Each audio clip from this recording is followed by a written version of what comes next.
Sveicināti visi klātesošie. Kā jau ierasts ceturtdienās, mēs tiekamies. Ceturtdiena mums ir tā kā kiberdrošības diena. Un vēlētos, kā jau ierasts, pateikt to, ka šis seminārs tiks ierakstīts un vēlāk arī būs publiski pieejams. Kā jau ierasts, gribētu uzprasīt, vai visi var mani redzēt un dzirdēt. Ja tas tā ir, tad paušu kaut kādu reakciju vai pusazīmīti. Būtu ļoti labi, lai jums saņemtu. Un, ja prezentācijas laikā jums rodas kādi jautājumi, tad droši rakstam tos uz chatiņu un es centīšos uz tiem atbildēt. Ir reakcijas, jā, paldies jums. Tātad mani sauc Edvīns, esmu Not Baltic Asset Latvija IT drošības speciālists, un šīs dienas tēma mums ir Asset Small Business Security. Tātad par sevi, mani sauc Edvīns, un esmu Not Baltic no 22. gada. IT jomā strādāju vairāk par 5 gadiem, darba raksturs, IT risinājumu ieviešana mums klientu vidē, drošības produkti un kiberincidentu izmeklēšanas un arī kiberdrošības apmācības mums ir pieejamas.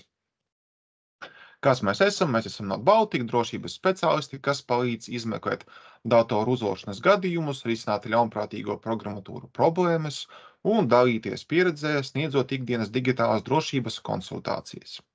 Latvijas tirgu esam jau vairāk par 5 gadiem un izplatām progresīvus IT drošības risinājumus.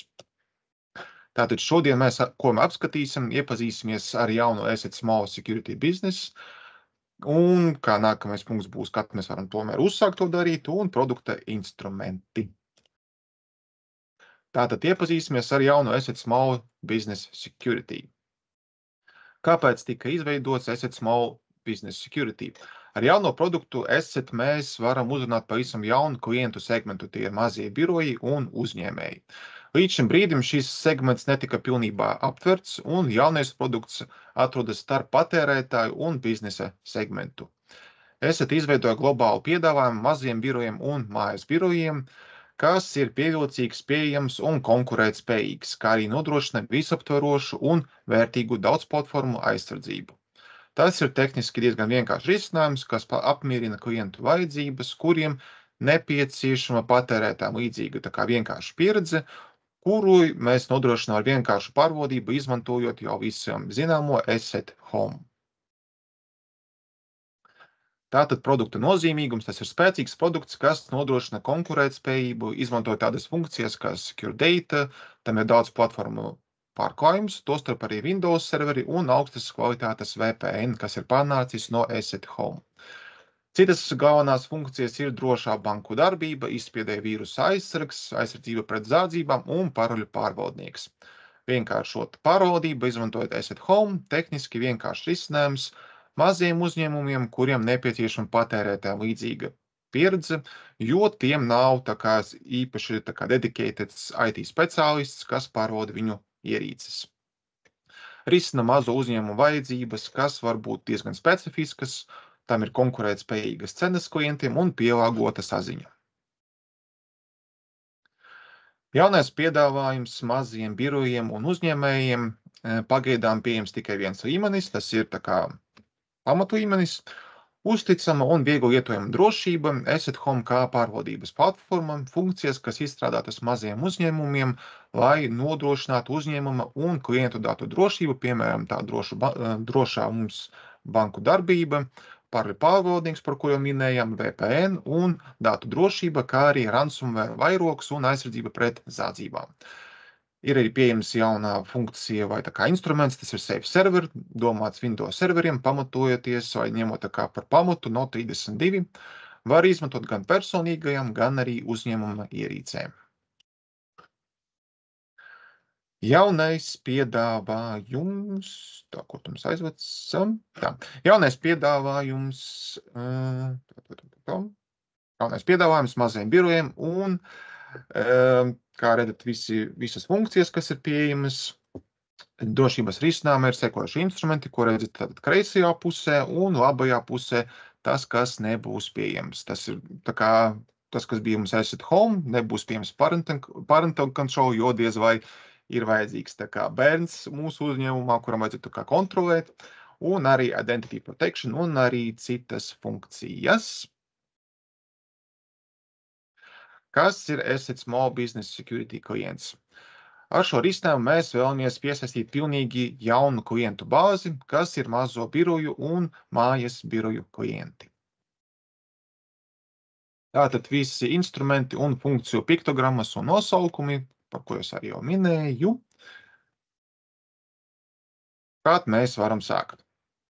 Principā mēs varam sākt tagad, un Asset Small Security Business ir pieejams no 5 līdz 25 iekārtām.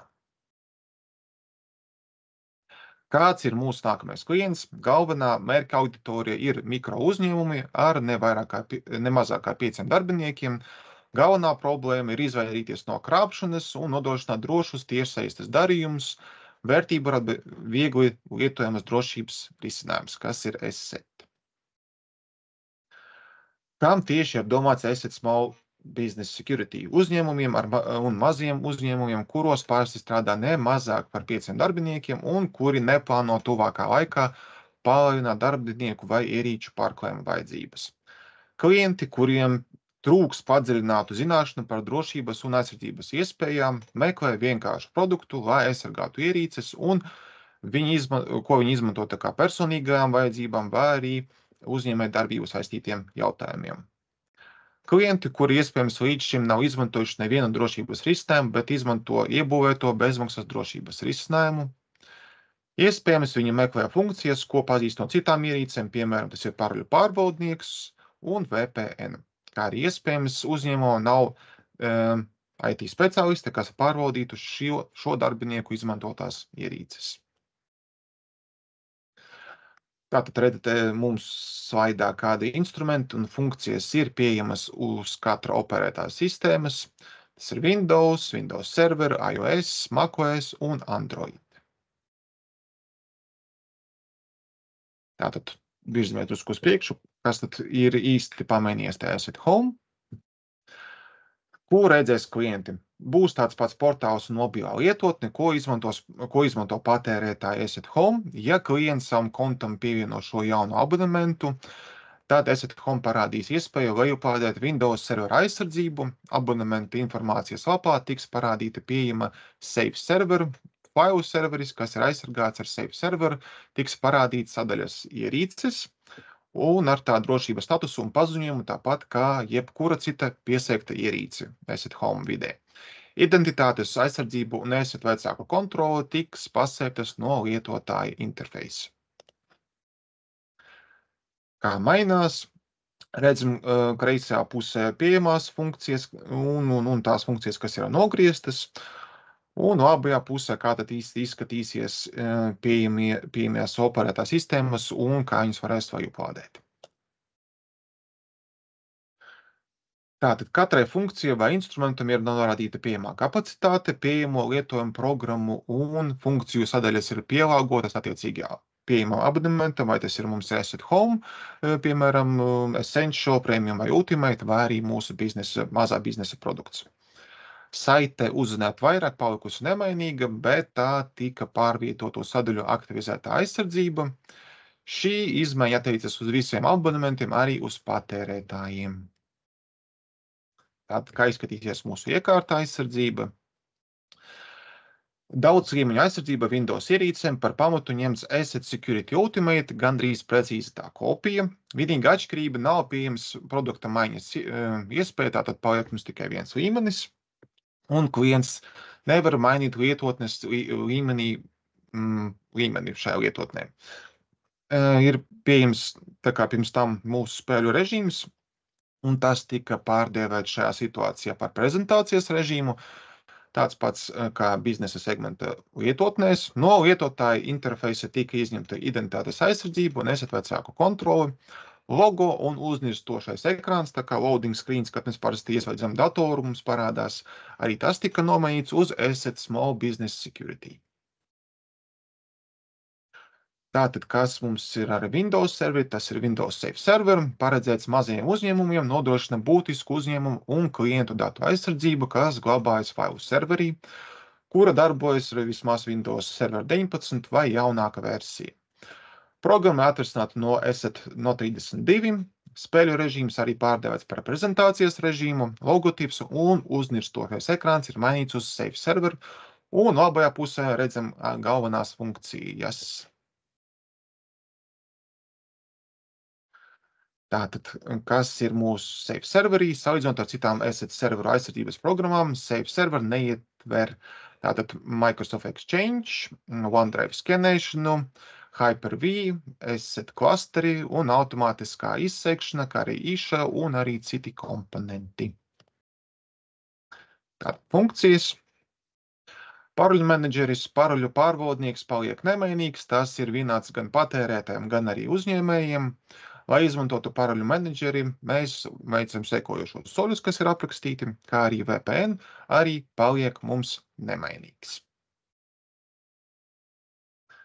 Maziņš ieskats par VPN aktivizāciju, tātad mēs saņemam vēstuli, pēc tam izvēlamies uz cik iekārtām, uzspiežam nosūtīt. Tālāk mums uz e-pastu atsūtās ielūgums, atveram ielūgumu, izvēlamies, kādu mēs iekārtu vēlamies aizsargāt ar VPN un lejuplādējam un lietojam mūsu VPN. Kā nākamais, arī paroļu menedžeris izvēlamies tātad uz kādu, teiksim tā, uz lietotāju e-pastu mēs nosūtīsim to, nosūtam un pēc tam arī lietojam. Būtu jums ir kādi jautājumi, esmu gatavs tos uzklausīt. Un paldies tad jums par uzmanību.